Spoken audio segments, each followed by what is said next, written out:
YouTube. It is February 9th, I think. Let's see. 10th. Ooh, February 10th. You get a free coffee from Starbucks today if I even get this posted today. But I forgot to get that this morning. I was gonna try to do like a story time, like a 10-minute one, to get something off my chest. But I think I'm gonna save it because my thoughts are not coherent. They're I need to like write down timelines so I don't forget anything like that I would want to say about it. I'm really bad about that. But so the money, just a little update, money got transferred. I am waiting for my son to come tomorrow to go get the battery because I can't carry it. It's so freaking heavy, and then my foot's all messed up, so can't carry it myself. I wanted him to come today, but my son puts stuff off. I feel like it's so inconsiderate. He's like, oh, I'm hungover, and I'll do it tomorrow. And I'm like, oh, can you please just come before midnight? Before sunset, because it's supposed to be at least a low of 32 tonight. So there's a freeze warning, and this car has no insulation. He doesn't give a shit. So that sucks. Hopefully, if that battery works, I'm going to be able to get my cat, because I miss him dearly. Even though he's okay right now, but he's driving my son up the wall, because he's a kitten still. So, he likes to claw, and apparently he ripped up his clothes. I don't know how he did that, but in my cat's defense, my son wears really holey, raggedy clothes. Sometimes he dresses well. He's always had a really good fashion sense, but he's a boy. That explains a lot right there. And he's not one of those boys that are like perfect eyebrows and lining up your shoes perfect. He's just like a typical boy. So that's the battery update. Hopefully tomorrow I'll be on the road.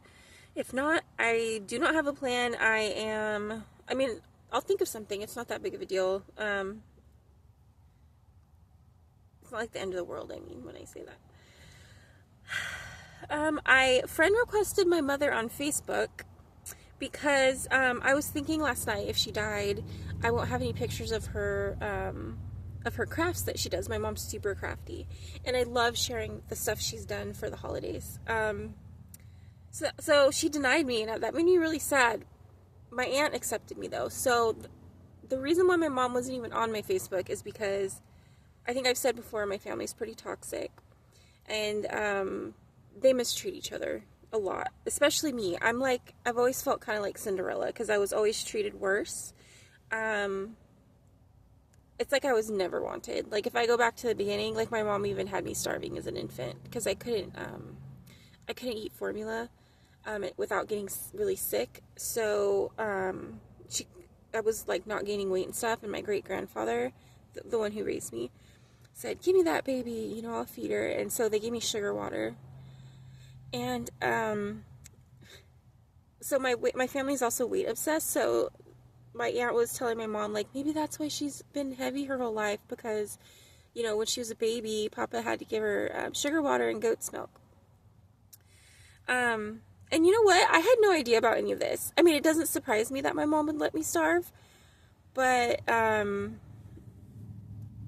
that's so sad. That's so sad that you would let your child starve like that, and someone has to intervene instead of you asking for help. But my mom was 21. She was the same age I was when I had my son. And she had always said that she only wanted one kid, and that was me. But then she had two oopsies with my little sister's dad, and that's how she ended up with three. But she's always said she only wanted one, and it was always me. Not that she doesn't exactly not want my sisters, but if she had planned better, kind of a thing. So yeah, she rejected my friend request, and that really hurt. I was like, damn, my mom really hates me, like really bad. I know that she doesn't like the things I post, because sometimes I'll talk about my issues. Like I posted about my unaliving event, just explaining like how my life is going, explaining my depression and my PTSD and stuff I was dealing with at the time.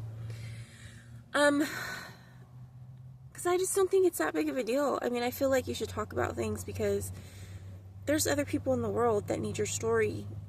so they don't feel so alone, or so they can get help, or learn something that can better their situation. My family doesn't see it like that. I'm like an embarrassment to them. Like literally anything I do, they just shoot me down. Like when I got my associate's degree, my one little sister did say that she would come to the graduation, but because it would have just been her, I felt really stupid, and I didn't go to my own graduation.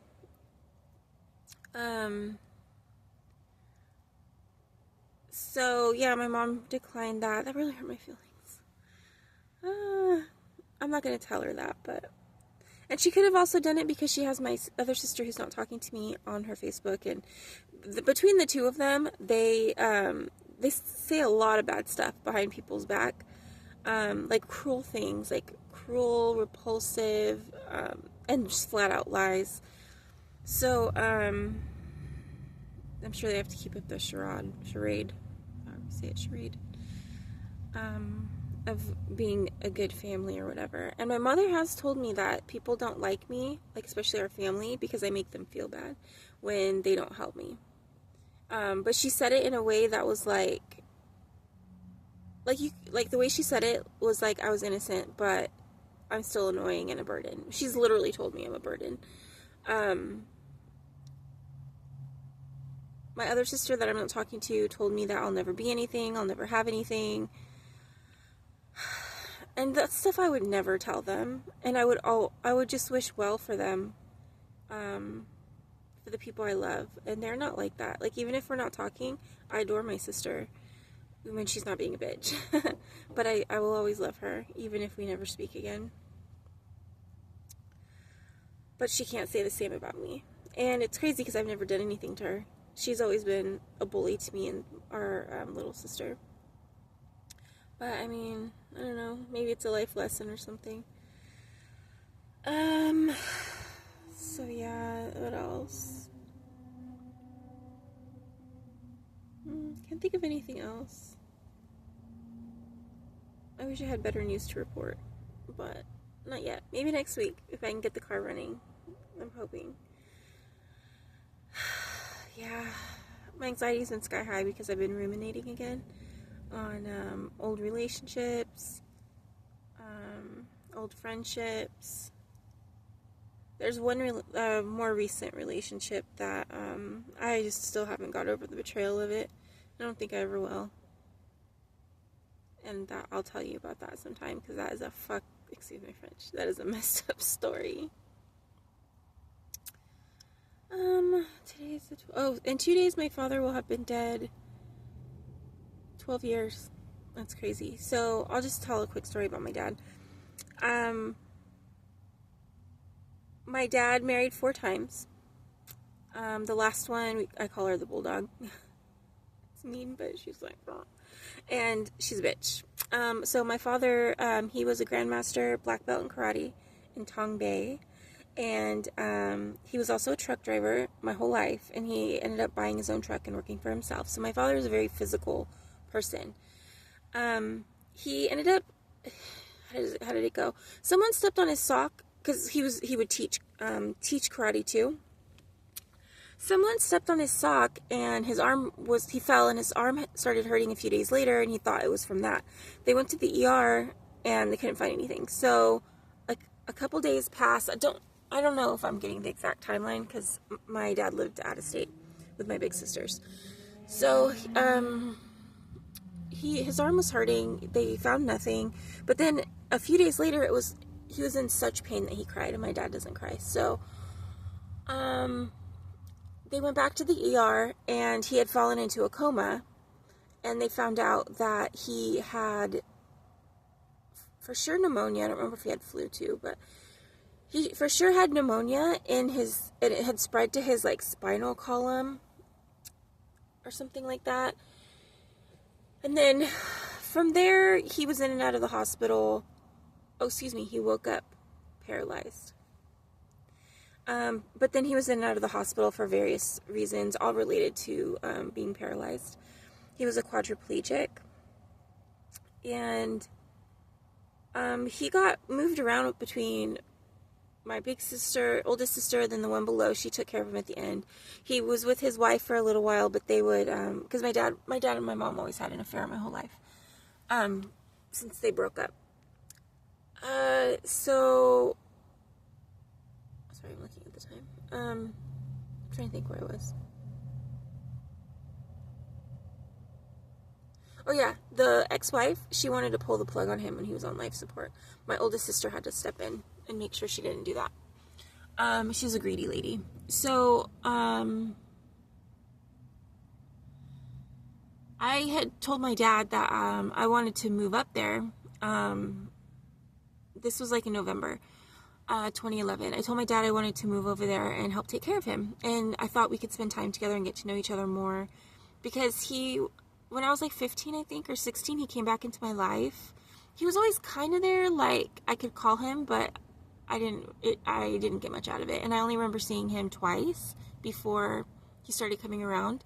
Once when I was 5 and once when I was 11. Although I understand that, I guess we saw him a lot, before I was 5. So, or at least my mom did. And, I know my mom told me when I was a baby we'd go on the truck with him. So he was in my life a little bit. So yeah, my father sued, the hospital and the doctors or something, and he won $6 million. Well, as soon as he won that, he signed papers, again, I don't know if these details are exactly correct, so my oldest sister told me. He had signed papers to, take himself off life support, because I guess he just wanted to make sure he was going to have the money. Well, I didn't even know any of this was happening. This isn't something I even cared about. But I came home one day and there was a legal envelope in the mail for me. And it turns out that he cut me and my son out of the will, out of his trust or whatever it is. And if we contested it, we'd only get $10. I thought that was extremely cruel. Not that I wanted his money, but like, I always say this, like, I wish he had left me like his favorite book or something, just something of him. But no, it didn't work out like that. So that's the second great inheritance I've missed out on in my life. And if you like astrology, something about, I don't know if it's my Venus or my Mercury in 8th house, it shows like inheritance, like luck with inheritance. So like maybe the opportunities were there, but I had no idea, and they got stolen. Not stolen, but I don't know. It just didn't work out. So, from people who it should have worked out with. It's not a big deal, though. I mean, it is, because I really could have used a little bit of money to get by in the world, especially not having a dad. That kind of fucked me up. Can I get a little help? I need to pay for therapy. So I just don't even bring that up to my sisters. Like, after I initially told them. Well, they knew. I think one of them helped him write the will, but I don't know. I don't care. So, yeah, 2 days my dad will have died. He died, maybe it was 2/11/12. Maybe it's tomorrow. I don't remember if it's the 12th or the 11th. And he died in room 211, and he died at 2:11 p.m. So it's pretty crazy. And his birthday's 5/11. Oh yeah, let's talk about this. My father's birthday is May 11th. My mother's is March 11th. My nephew, my youngest nephew, is June 11th. And then his brother, his older brother, is June 4th. I'm July 4th. And my sister below me is February 4th. The sister below her was actually due on August 14th, but she came a month early, so she's 10 days after me on July 14th. And then my two big sisters, one is August 3rd? I have to check my calendar. It's 1, 2, or 3. And my oldest sister is she's September 3rd, and then my other sister would be August 1st. So, I just think that's kind of cool, like, all the numbers in my life. And then my ex, Tony, supposedly, I don't know if he was telling the truth or not, supposedly he was born at 6:11 p.m., and if that's true, that's just another crazy coincidence. I always thought I was going to end up marrying somebody, with an 11. Like, that's how I would know that's my person, just because I'm surrounded by 11s. Also, my son's birthday is December 11th, too, so I forgot to mention that. What else? So that's the story of my dad. Gosh, I just want to, get all this out, because talking about it really helps, because I don't usually talk about stuff. I just kind of hold it in. But maybe I'll have a better story time for next time. I really want to kind of like go over all the shitty dates I've had. Oh man, I'm a mess. It's because I didn't know about brown deers. I was very naive. I didn't know what to look for in a partner. Now I think I have a much better idea. I feel like my preferences are very refined. I refined them now, like nailed them down. And it's just a matter of finding that person. But obviously I'm not dating right now because I have nothing to offer besides myself, which is really all you need. But I feel much more comfortable if I was, if I had my own money and my own place, or at least, with roommates, like not this situation. Even if I was in this situation on purpose, which I'm not, but, like how I had planned for PA school, I feel like embarrassed. It's embarrassing. Only because of how people judge. Because I've always thought tiny homes, campers, living in vans, like that kind of like nomadic lifestyle. I always really looked up to people who did that, because I feel like it's such a financially responsible thing to do for yourself, especially here in California, because the rent is ridiculous and it's hard to buy a house. People are coming from like overseas in China and buying up the properties here in California, but then nobody can afford the rent. So I really think that like living as cheap as you possibly can and is like a huge deal, and I feel like that's gonna be a huge stepping stone for me. Especially if I can keep this up. So today's gonna be like 32 or below. It's gonna be freezing today, which is why I'm kind of mad that my son didn't bring the battery. I could have been gone. I could have tried a shelter or something tonight, because he still has my cat. So, but then after tonight, it should be in the 40s. So it'll be much better. The 40s are bearable. But 30s are not, and 20s are not. I used to live in Pennsylvania. With me and my son moved out there.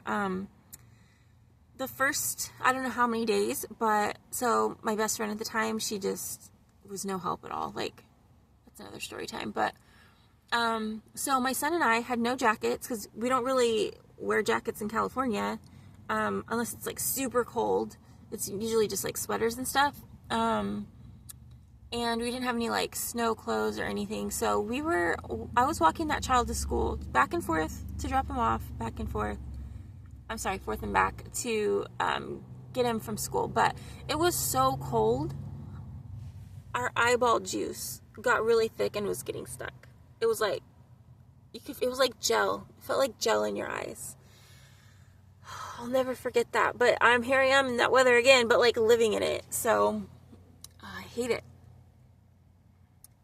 But it's not for long. I have to keep reminding myself that. I'm about to be an Auntie Nana again. My niece, second oldest niece, she's having a little girl. I think she said in a week is her due date. So I had made her a baby blanket, which I have put away right now. I need to send her a picture of it. And I made my little grandnephew a scarf. I'll show those to you one day. And I just have to mail it now. I just have to get the money to mail it. She's so sweet. She's such a sweet and humble girl. She always has been. She's like, oh, thank you so much. When I told her about the blanket, she's like, thank you so much. I don't have very much blankets for a girl, because she had my grandnephew first. So I'm really excited to see, her son looks, I would say, more like her husband. Yeah, I would say more like her husband. Maybe with like our facial structure, our bone structure, because we all kind of have the same bone structure. But I hope her little girl looks like her, because she's so pretty. She reminds me of Strawberry Shortcake. She has like freckles and auburn hair and just the cutest smile. She's such a cutie pie. So I'm really excited for that, and I'm really hoping that I can take a trip to see them. Because they're visiting here, not visiting, but her husband's training here in California for one of his new job, or it's not a new job, it's the same company, different position. So I'm really proud of them. So I really want to see them, and I really want to see my big sisters and my other nieces and my nephew too, because it's been really long time, like really, really long time. Not quite 20 years, but at least 15 years since I saw them. 15? No, not 15. The last time I saw my oldest sister, not on FaceTime or whatever, in person was, I think it was like July of 2012. So that's 12 years. This July. And my other big sister, the one in between me and the oldest, the last time I saw her and my niece was probably 2013 to 2014. So they had come to California and they stopped by to say hi. But yeah. I hate that I want to tell a story for everything, and I'm trying really hard not to do that. My mother says, "Oh my God, just spit it out." But like, girl, you're the reason I'm like this. I had to explain everything. My mother used to blame everything on me. I remember she would blame me for my little sister having a boy in the house, for my little sister sneaking out. I have no control over her. She thought she was a gangbanger. I have no control. I'm like a bookworm. I just sit in my room and read. And I'm just very quiet. So it's not my fault. You're the dummy that put me in charge of this thing. Yeah, oh, something funny that she did one time, which it was hurtful at the time, but I was never at home. Like, I don't know if I said, like, my mom always said if she didn't have to take me or give me money or anything, I could do whatever I wanted. Which wasn't true, but pretty close most of the time.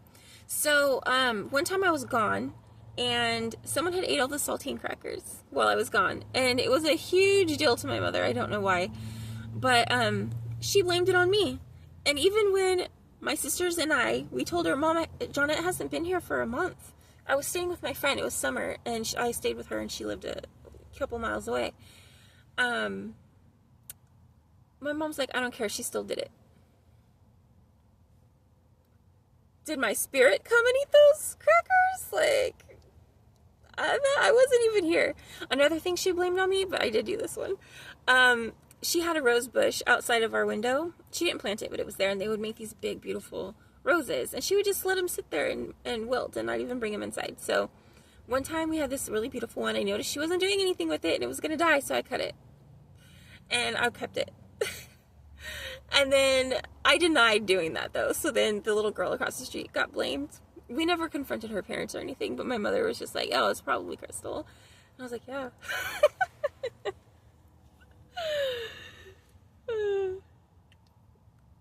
Like, I haven't had all bad times with my family, but those funny things crack me up, even if it was hurtful at the time. About the crackers, not the rose. That's it. Hopefully you will see me tomorrow with my kitty cat, and hopefully I will be in a different location. So good luck to me. Good luck to all of you out there. Mwah.